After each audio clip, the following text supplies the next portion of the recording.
வணக்கம். வாதியார் எம்ஜிஆர் என்ற நமது யூடியூப் சேனல் மூலமாக நான் உங்கள் வேல்முருகன்.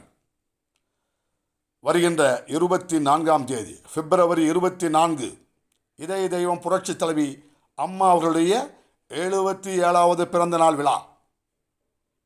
பார்போற்ற பார் சிறக்க வாழ்ந்த புரட்சி தலைவி அம்மா அவர்களுடைய பிறந்த நாள் விழாவை முன்னிட்டு அது தொடர்பாக தொடர்ந்து பல காணொளிகளை வெளியிடலாம், பதிவிடலாம் என்று முடிவு செய்து அதன் அடிப்படையில் இன்றைக்கு முதல் காணொளி இதய தெய்வம் புரட்சி தலைவி அம்மா அவர்கள் 2016 மே மாதம் 25ஆம் தேதி தமிழ்நாட்டின் முதலமைச்சராக 6வது முறையாக பதவியேற்றுக் கொண்டார். இதய தெய்வம் புரட்சி தலைவி அம்மா அவர்கள் பதவியேற்றுக் கொண்ட அன்று 5 முக்கிய கோப்புகளிலே கையெழுத்திட்டார்.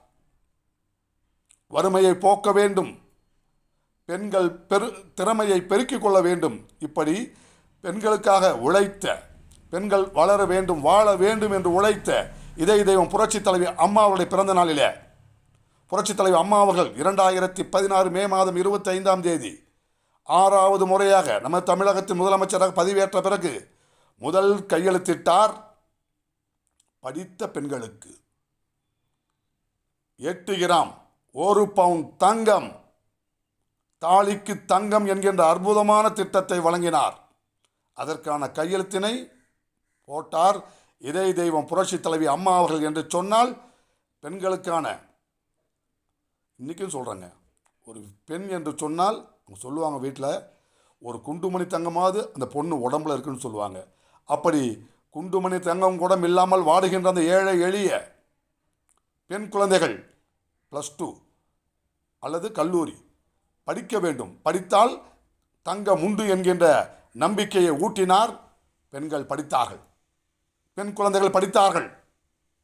அம்மா என்று அம்மா அவர்களை பாசத்தோடு பெண் குழந்தைகள் அழைத்தார்கள் என்று சொன்னால் அதுதான் புரட்சி தலைவி அம்மா அவர்கள்.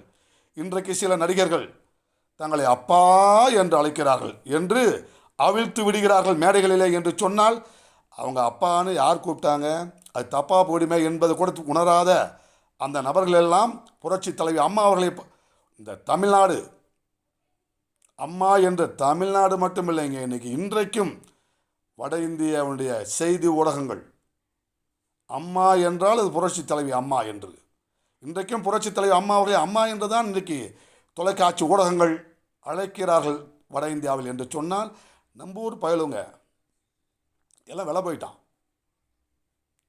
கருணாநிதியை கலைஞர் என்கின்றான், அது அவருடைய விருப்பம், அது அவருடைய உரிமை, நாம் அதை தலையிடப் போவதில்லை. ஆனால் புரட்சி தலைவி அவர்களை புரட்சி தலைவி என்று கூட கூறுவதில்லை, அம்மா என்று கூட கூறுவதில்லை. இன்றைக்கும் அவர் பெயரைத்தான் சொல்கிறார்கள் என்று சொன்னால் அது வக்கிரமம். அவர்களுடைய அடிமனதில், அவருடைய மூளையில் ஆணாதிக்க சிந்தனை. புரட்சி தலைவி அம்மா அவர்களை அம்மா என்று அழைப்பதில் உனக்கு என்னையா சங்கடம்? ஊர் அழைக்குது, உலகம் அழைக்குது, நீ அழைக்க யார் உன்னை தடுத்தா? அப்படி தடுப்பவர்கள் யாராக இருந்தாலும் அவன் உனக்கு என்ன படி அழைக்கிறார்களா? படி அளப்பேன் என்று பாராள வந்தவன் தடியெடுத்தான் அடி என்கின்ற அளவில் நாடு நாசமாகி கொண்டிருக்கிறது. பெண் குழந்தைகள் தினமும் 3 வயது முதல் 83 வயது பாட்டி வரை பாலியல் வன்கொடுமைகளுக்கு ஆளாகி கொண்டிருக்கிறார்கள் என்று சொன்னால் இது அரசா? ஆனால் புரட்சி தலைவி அம்மா அவர்கள் படித்த பெண் குழந்தைகளுக்கு 1 பவுண்ட் 8 கிராம்ங்க. இன்னைக்கு ரேட்டு 1 கிராம் 8100 ரூபாய். அதுக்கு கூலி சேதாரம் ஜிஎஸ்டி எல்லாம் போட்டிங்கன்னா 1 கிராம் கிட்டத்தட்ட 8300 8400 வந்துடுது. அப்போ 1 பவுன் எவ்வளோ ஆச்சு? 66,000 ரூபா மதிப்புள்ள 1 பவுன் தங்கத்தை தன் தாய் வீட்டு சீதனமாக வழங்கியவர் தான் இதய தெய்வம் புரட்சி தலைவி அம்மா அவர்கள்.